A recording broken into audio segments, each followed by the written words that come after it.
Pemirsa, jumpa lagi dengan channel Detektif Sejarah. Pada kesempatan kali ini, kita akan membahas 10 kekejaman sekutu saat Perang Dunia II. Di dalam Perang Dunia II, sekutu selalu digambarkan sebagai kesatria putih yang menyelamatkan dunia dari kekejaman Hitler dan Jepang. Namun realita tidak seperti apa yang tercatat dan digambarkan pada buku-buku sejarah, karena sekutu juga melakukan kekejaman selama Perang Dunia II. Dan kekejaman ini banyak dilupakan. Kekejaman sekutu bisa kita simpulkan bahwa perang membangkitkan sisi brutal dalam diri manusia. Mungkin hal ini dikarenakan faktor dendam. Sebelum lanjut ke pembahasan 10 kekejaman sekutu saat Perang Dunia II, dukung Detektif Sejarah DS dengan like, subscribe, dan tekan lonceng notifikasi, serta share dan berikan komentar agar channel ini semakin berkembang. Terima kasih. 10 kekejaman sekutu yang pertama adalah pemboman besar di kota-kota Jepang. Pada umumnya, kita akan membicarakan pelepasan bom atom ke kota Nagasaki dan Hiroshima, Jepang. Karena Amerika beralasan Jepang tidak akan menyerah sebelum kota-kota penting Jepang dihancurkan. Pemboman kota itu merusak tanah dan merenggut ratusan ribu jiwa rakyat sipil yang mati. Dan ini, jika merujuk pada peraturan perang internasional, adalah sebagai kejahatan perang. Hal lain yang tidak sering dibahas di dalam diskusi-diskusi sejarah ialah sebelum Hiroshima dan Nagasaki dibom oleh Amerika Serikat, kota sipil Jepang lainnya telah lebih dulu dibombardir oleh Amerika. Hal ini bertujuan untuk menurunkan moral musuh dan menyebabkan korban jiwa yang banyak. Pada tanggal 9 Maret 1945, Jenderal Curtis LeMay memerintahkan pasukannya untuk menghancurkan Tokyo melalui serangan udara. Jenderal Curtis beralasan bahwa Amerika harus menghancurkan kota-kota penting Jepang agar Jepang menyerah sepenuhnya. Pengeboman Tokyo tidak bisa dianggap pengeboman biasa karena operasi ini para pasukan menjatuhkan silinder-silinder napalm dan petroleum jelly untuk mengebom seluruh kota. Akibatnya, lebih dari 40 km persegi kota dibakar hingga hancur dan menewaskan 100.000 warga sipil. Hal ini juga termasuk kejahatan perang. Sementara itu, pada kesempatan lain, Jenderal Curtis LeMay mengakui jika Amerika atau sekutu kalah saat Perang Dunia, maka ia akan diperiksa perihal kejahatan perang. Karena menurut Jenderal Curtis, Amerika Serikat mungkin telah membunuh banyak orang di Tokyo daripada jumlah orang mati di Nagasaki dan Hiroshima. 2. Pemerkosaan para wanita Polandia setelah dibebaskan dari Nazi oleh tentara Rusia. Rusia dikenal memiliki reputasi terburuk dan selalu menjadi wild card, namun memiliki peran penting dalam menghentikan pasukan Nazi. Rusia berhasil memukul mundur pasukan Nazi. Di saat kelelahan di sebuah kota Jerman yang hancur, pasukan Rusia banyak menjumpai perempuan. Hal inilah yang memancing mereka melakukan aksi pemerkosaan dan penjarahan. Dan korban pemerkosaan ini sangat banyak jumlahnya. Kemudian, pimpinan tinggi mereka, Joseph Stalin, mendukung dan setuju atas perilaku pasukan mereka. Alasan Stalin adalah untuk menghancurkan psikologis lawan. Rusia tidak hanya menganggap pasukan militer Hitler saja sebagai musuh, tetapi juga rakyat sipil. Pemerkosaan ini tidak hanya terjadi di kota-kota besar Jerman. Tentara Merah juga memperkosa wanita-wanita Polandia tahanan Nazi yang mereka bebaskan sendiri dari kamp. Mereka melakukan ini dengan alasan imbalan dari lepasnya tawanan dari cengkraman Nazi. 3. Operasi Paperclip. Amerika melakukan operasi yang memata-matai teknologi Jerman karena Amerika ingin dapatkan rahasia ilmiah Nazi. Ketika Perang Dunia II usai, Amerika menemukan pekerjaan ilmuwan Nazi seperti gas saraf dan wabah pes. Penelitian tersebut tidak dihancurkan, tapi kemudian diambil alih Amerika untuk kepentingan sendiri. Tapi kemudian, para ilmuwan yang mereka kendalikan sebagian besar sudah tua saat bekerja untuk pemerintahan Amerika Serikat, sehingga konsekuensi penelitian ini tidak terasa nyatanya di kemudian hari. Namun, hal ini termasuk kejahatan dan kekejaman pada Perang Dunia II, karena Amerika berkeinginan melanjutkan penelitian untuk kepentingan mereka. Padahal, penelitian tersebut membahayakan manusia. 4. Pengumpulan tengkorak Jepang oleh pasukan Amerika Serikat. Kita telah mendengar dan berdiskusi tentang kekejaman pasukan Jepang di saat perang. Karena kekejaman itu sangat terdokumentasi dengan baik.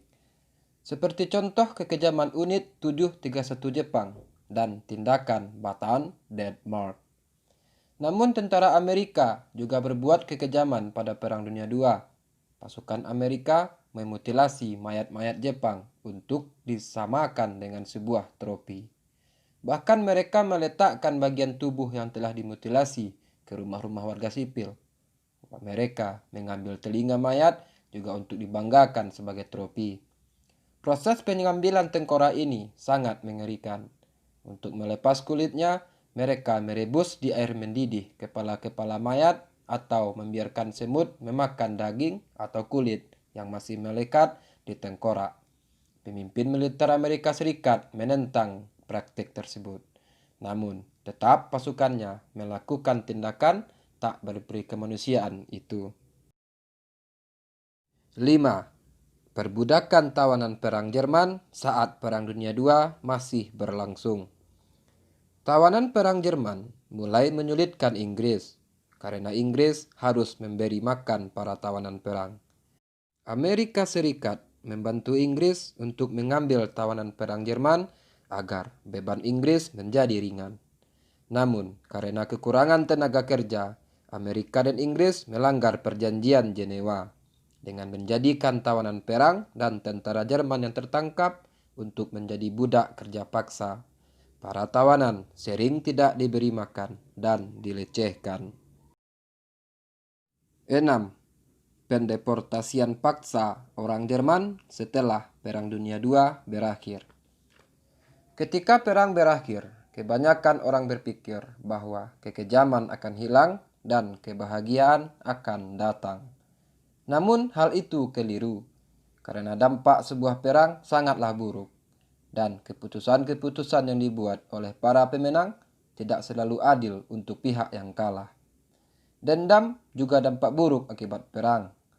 Pengadilan Nuremberg memang membawa keadilan bagi pejabat perang Nazi, tetapi kemarahan bukan hanya dilampiaskan pada pasukan Nazi, tetapi juga ke rakyat sipil. Hal ini tidak bisa dilindungi oleh pengadilan Nuremberg. Buktinya, pemerkosaan yang dilakukan oleh tentara merah. Juga 12 hingga 14 juta etnis Jerman yang dipaksa kembali ke reruntuhan Jerman dan Polandia. Deportasi paksa ini mengakibatkan 500.000 warga sipil tewas. Banyak dari warga sipil ini ditempatkan di kamp-kamp konsentrasi di sekitar Jerman, dipaksa untuk kerja keras sebagai hukuman dari apa yang telah dilakukan Jerman selama perang. Kebenaran yang memilukan adalah bahwa kamp-kamp konsentrasi tidak berhenti setelah perang berakhir, namun masih berjalan bertahun-tahun sesudahnya. 7. Kebijakan bumi hangus Stalin. Selain bumi hangus konsep Nazi, Stalin juga menerapkannya, yang tidak kalah brutalnya dari Hitler. Kebijakan Stalin tidak bisa ditolak pasukannya karena Stalin pemimpin bertangan besi. Stalin pun dalam menerapkan kebijakan bumi hangus tidak peduli akan warganya sendiri. Bahkan Stalin sendiri memiliki pasukan khusus yang bertugas untuk menghancurkan infrastruktur, tanaman, dan kota. Kebijakan bumi hangus ini menghantam Ukraina dengan sangat keras. Pada akhir perang, sebagian besar infrastruktur Ukraina hancur tanpa bekas. 8. Dikirimnya kembali pembangkang Stalin ke Rusia oleh sekutu. Salah satu isi konferensi Yalta adalah pemulangan kembali warga negara Rusia yang terperangkap atau sebagai tahanan. Namun, kebijakan ini berubah menjadi brutal dan mengerikan. Amerika punya beberapa juta orang yang harus mereka kirim ke Rusia. Namun, warga ini menolak karena tidak ingin kembali ke Rusia. Paksaan dari Amerika ini mengakibatkan banyak warga Rusia yang bunuh diri. Dan Amerika menggunakan cara licik agar warga ini tetap bisa dikirim ke Rusia. Amerika mengatakan bahwa mereka akan dikirimkan ke wilayah lain. Pada kenyataannya, mereka dikirim ke Rusia. Kemudian, banyak dari mereka yang dieksekusi karena desersi dan dikirim bekerja sampai mati ke kamp kerja paksa. 9. Amerika Serikat dan Inggris mengabaikan pengungsi Yahudi. Banyak orang mengatakan bahwa Amerika ikut ke dalam Perang Dunia II karena untuk menghentikan Holocaust Hitler. Padahal pada kenyataannya Amerika Serikat terlibat setelah Pearl Harbor diserang dan dihancurkan Jepang. Dan Amerika pernah berpaling dari pengungsi Yahudi saat Perang Dunia II. Amerika dan Inggris menolak meningkatkan kuota bangsa Yahudi dan mempersulit mereka untuk menggunakan perjanjian yang memungkinkan mereka untuk berlindung di Palestina. Sehingga bangsa Yahudi dibawa oleh negara Eropa lainnya. Kemudian negara-negara ini kalah dan jatuh ke tangan Jerman sehingga mengembalikan Yahudi ke dalam genggaman Nazi yang kemudian mati dalam Holocaust. 10. Pembakaran kota oleh pasukan Kanada. Menjelang Perang Dunia II berakhir, bagian Korps Kanada berjuang melawan beberapa tentara Jerman di dekat kota Frieseste yang terdapat sekitar 4.000 warga sipil. Di tengah pertempuran, pemimpin pasukan Kanada tiba-tiba tewas. Sebuah laporan keliru bahwa kalau ia dibunuh oleh penembak jitu sipil. Hal ini membuat komandan korps sangat marah. Tanpa memverifikasi kebenaran informasi tersebut, sang komandan korps malah memerintahkan pasukannya untuk membalas dendam pada seluruh kota. Begitu kota diambil alih dan penduduknya melarikan diri, Korps Kanada membakar kota hingga rata dengan tanah. Pemirsa, itulah deretan kekejaman sekutu dalam Perang Dunia II. Semoga perang dan kekejaman yang menyertainya tidak terulang lagi. Terima kasih telah setia menonton konten ini. Sampai jumpa lagi pada konten menarik lainnya tentang sejarah.